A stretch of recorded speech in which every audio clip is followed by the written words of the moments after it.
তিনি হচ্ছেন সেই মোহাম্মদ, তিনি হচ্ছেন সেই মহান নেতা যার আনিত আদর্শ যদি আমাদের প্রত্যেকটা সেক্টরের মধ্যে লাইফস্টাইল ভাবে আমরা যদি কার্যকারী করতাম, তাহলে পারে আমাদের লাইফস্টাইলটাই পরিবর্তন হয়ে যেত। তিনি হচ্ছেন নেতা। আর আমাদের নেতার চরিত্র দেখতে পারে রাতের একরকম, দিনের চরিত্র অন্যরকম। কথা বলেন মুসলমান। কিন্তু বিশ্বনবীর সহধর্মীরা তারা ডাকতে বলছেন, বিশ্বনবীর সহধর্মীরা তিনারা বলছেন, আমরা যারা বলছেন ও জাতির লোকেরা, স্বয়ং বিশ্বনবীর রাতের যেমন চরিত্র দিনেরও চরিত্র কিন্তু একই। রাতের যেমন জলজল চরিত্র, সুন্দর চরিত্র ফুটে উঠেছে, ঠিক ওরকমভাবে দিনের চরিত্র মহাত্মা রাসূলুল্লাহ সাল্লাল্লাহু আলাইহি ওয়াসাল্লামের চরিত্র হচ্ছে পরিষ্কার। সুবহানাল্লাহ। আর সেই নবীকে দিয়ে আজকে উন্নতি করা হচ্ছে। বিশ্বনবী শুধু এই জাতীয় নবী নয়, গোটা পৃথিবীর জন্য আল্লাহ পাক রব্বুল আলামিন তিনাকে রহমত স্বরূপ প্রেরণ করেছেন। তিনি গোটা বিশ্ববাসীর জন্য একজন নবী। এক একজন নেতা, এক এক নবীকে একা ভাগ করা হয়েছে জাতিকে, জাতির জন্য। কিন্তু আমার আল্লাহর নবী গোটা বিশ্ববাসীর জন্য রহমত স্বরূপ। আল্লাহ পাক রব্বুল আলামিন সে কথাই তিনি চমৎকার বলেছেন, ওয়া মা আরসালনাকা ইল্লা রাহমাতাল লিল আলামিন। সুবহানাল্লাহ। তিনি হচ্ছেন সেই নবী যিনি আমাদের জন্য গোটা বিশ্ববাসীর জন্য রহমত স্বরূপ প্রেরণ করেছেন। চিৎকার দিন সুবহানাল্লাহ। শুধু তাই নয়, আল্লাহ পাক রব্বুল আলামিন বলেছেন, এমন কোন নবী রাসূল নাই যারা সবাই ভাবে যখন তাদের দাওয়াতটা যখন তাদের কর্মপথে দিয়েছে, প্রত্যেকটা নবীকে, প্রত্যেকটা নবী রাসূলকে তারা বাধা প্রয়োগ করেছেন। আল্লাহ পাক রব্বুল আলামিন সে কথাই তিনি বলেছেন, কি জন্য তাকে পাঠিয়েছিলাম, হুয়াল্লাযী আরসালা রাসূলাহু বিল হুদা ওয়া দীনিল হক লিইয়ুযহিরাহু আলাদ দীনি কুল্লিহি ওয়ালাউ কারিহাল মুশরিকুন। আল্লাহু আকবার। তিনি হচ্ছেন সে মহান আল্লাহ পাক রব্বুল আলামিন যাকে দ্বীন হক সত্য সহকারে প্রেরণ করেছিলেন। কি জন্য? এই যে মানব রচিত তন্ত্র মন্ত্র সমস্ত মতবাদকে বরবাদ করে দিয়ে এক আল্লাহ পাক রব্বুল আলামিন ইসলামটাকে বিজয়ী করার জন্য। চিৎকার করুন সুবহানাল্লাহ।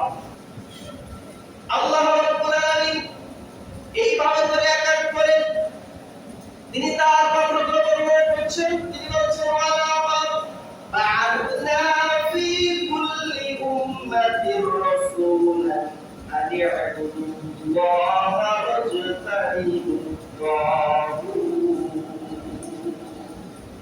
প্রত্যেকটা নবী এবং রাসূলকে আমি প্রেরণ করেছিলাম তাদের কওমের কাছে, আর তাদের একটাই মিশন ছিল, আন ই'বুদুল্লাহ ওয়াজতানিবুত তাগুত, এক আল্লাহকে স্বীকার করে দাও এবং তাগুতকে পরিহার করো। চিৎকার করো আল্লাহু আকবার।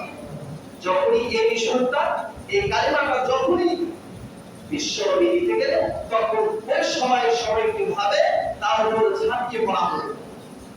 এই যে কালিমার দাওয়াতটা যখন আপনি দিবেন, এখন কালিমার দাওয়াতটা হয়ে গেছে ভিক্ষার ঝুলি। দেখবেন ভিক্ষুকের এসে বলে লা ইলাহা ইল্লাল্লাহ মুহাম্মাদুর রাসূলুল্লাহ। আপনি এইভাবে বলে যদি সারা জীবন লা ইলাহা ইল্লাল্লাহ মুখে বলি ফোটান, আপনাকে কেউ কিছু বলবে না। যখনই আপনি এর ব্যাখ্যা বিশ্লেষণে যাবেন, তখনই আপনাকে বলবে জঙ্গি, আল্লাহ বলবে ধরো, আর জেলখানার মধ্যে ভরো। কথা বলেন মুসলমান, ঠিক কিনা? এই কথাটা যখন বিশ্বনবী তিনি বলতে লাগলেন, সঙ্গে সঙ্গে ওই সময়ের কাফের মুশরিকদের তিনি তাকে ছুঁয়ে গেলেন। এমনকি তাকে মক্কা ছেড়ে মদিনায় হিজরত করতে হলো। মক্কা থেকে মদিনায় যখন হিজরত করবেন, এমন তো সময়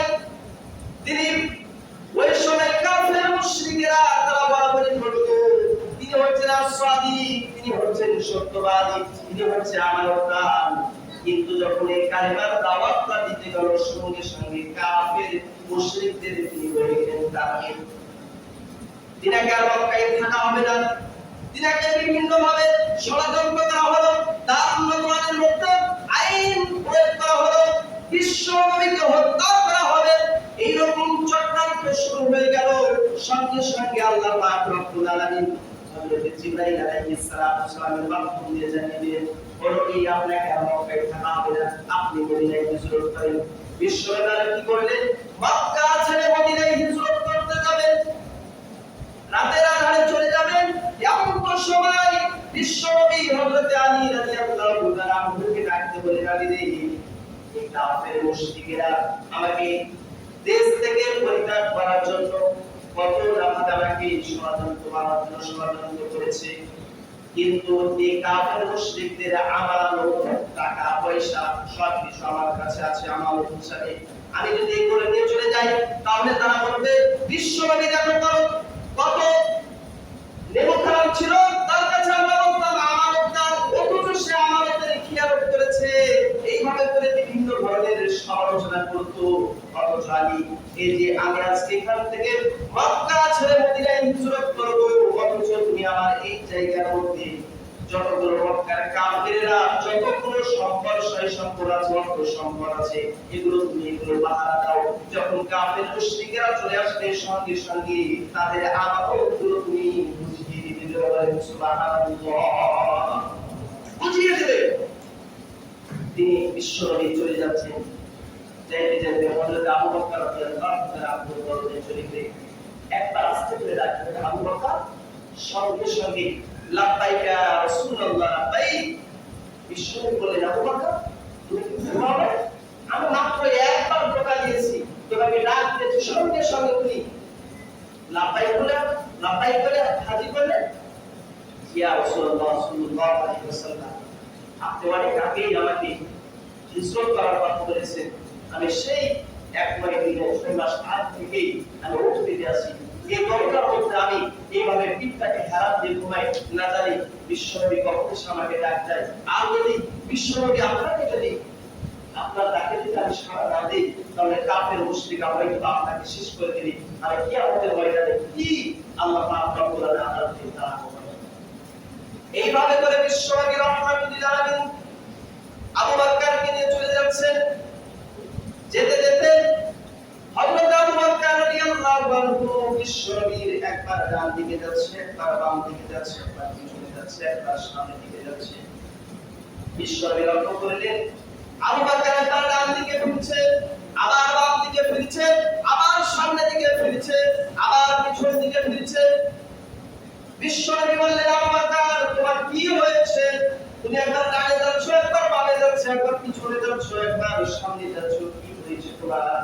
হযরত আবু বকর রাদিয়াল্লাহু তাআলা দুদিন ডাকতে বলছেন, ইয়া রাসূলুল্লাহ সাল্লাল্লাহু আলাইহি ওয়াসাল্লাম, আমার মনে খুব ভয় হয়। আমি একবার ডানে যাচ্ছি, মনে হয় বাম থেকে আপনাকে কাফেররা মনে হয় তীর নিক্ষেপ করছে, আবার বামে যাচ্ছি, মনে হয় ডান দিক থেকে আপনাকে কাফের মুশরিকেরা তীর নিক্ষেপ করছে। আমি যখন সামনে যাই, মনে হয় বিশ্বনবীকে মনে হয় তীর নিক্ষেপ করতে যাচ্ছে। একবার সামনে যাই, একবার পিছনে যাই, একবার ডানে যাই, একবার বামে যাই, একবার সামনে যাই, পিছনে যাই। বিশ্বনবী বললেন, আবু বকর তুমি চিন্তার কোনো কারণ নাই। হযরত আবু বকর বলেন, অবশ্যই চিন্তার কারণ। আমি আবু বকর যদি আমার জীবনে রক্তবিন্দু থাকে, ঢাকা অবধি বিশ্বনবীকে প্রোটেকশন দিব, প্রয়োজন হলে আমি জীবন দিতে আমি চিৎকার দেব, সুবহানাল্লাহ। এই হচ্ছে সে আবু বকর। আবু বকর রাদিয়াল্লাহু তাআলা এইভাবে তাকে ডানে বামে পিছনে সামনে এবার প্রোটেকশন দিয়ে সামনে দিকে। অনেক লম্বা কাহিনী, আমি সেদিকে যাচ্ছি না।